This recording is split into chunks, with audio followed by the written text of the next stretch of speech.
Alright, so I want to do a preparation guide on Cartethyia, so that way you know all the gathering materials that you need to fully level her on day 1.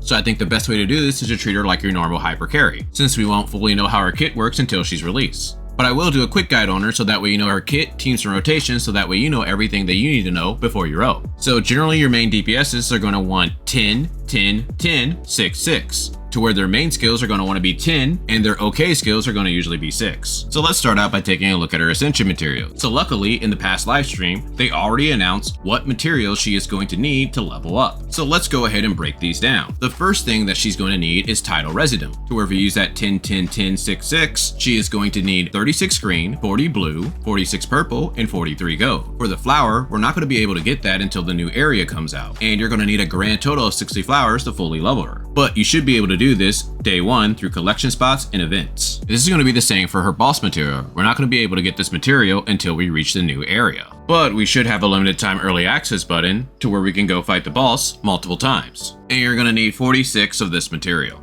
But one thing that we can prepare for are her weekly boss materials. And if we're still using that 10, 10, 10, 6, 6, we're going to need 18 weekly boss mats. And her weekly boss mat is Fleur de Lis. An easy way to get there is by hitting the book icon, going to the sword icon, going to weekly challenges, and then scrolling down to Fleur de Lis. Just simply hit proceed and you can easily fast travel and start collecting these weekly boss mats this week. Bringing us to her skills. And the main material that she's going to need are metallic drips. So going off of that 10, 10, 10, 6, 6, she's going to need 25 greens, 28 blues, 45 purples, and 45 gold. So next let's break down the Resonator experience and shell credit that she's going to need to reach level 90. So for her to reach level 90, she is going to need 2,550,000 shell credits. So as you can see, I have plenty of shell credits to fully level her up. But for Resonator XP, she is going to need 2,438,000 Resonator experience. So each goat Resonator experience is worth 20,000 experience. So I have 366 times 20,000 is over 7 million experience. So I clearly have enough to fully level her up without even having to use my purple Resonator experience. These two areas are usually the place where people get stuck on,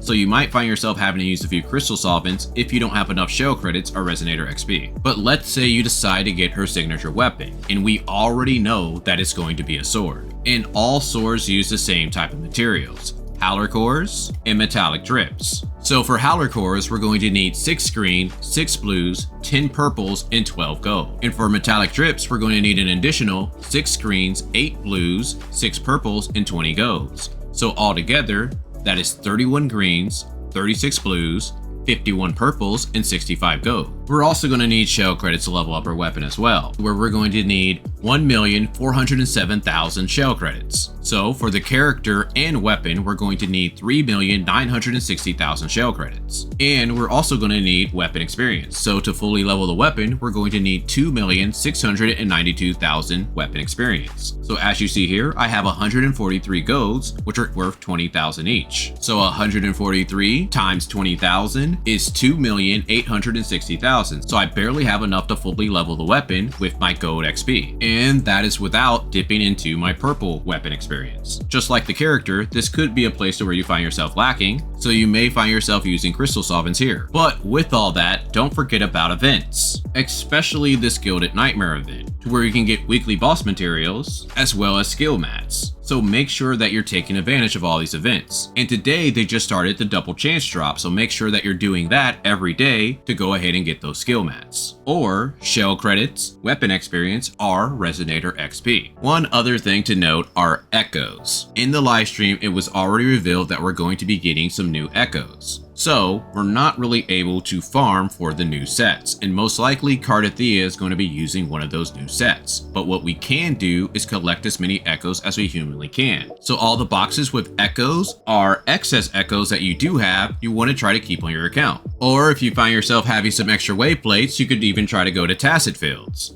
just to get some more echoes.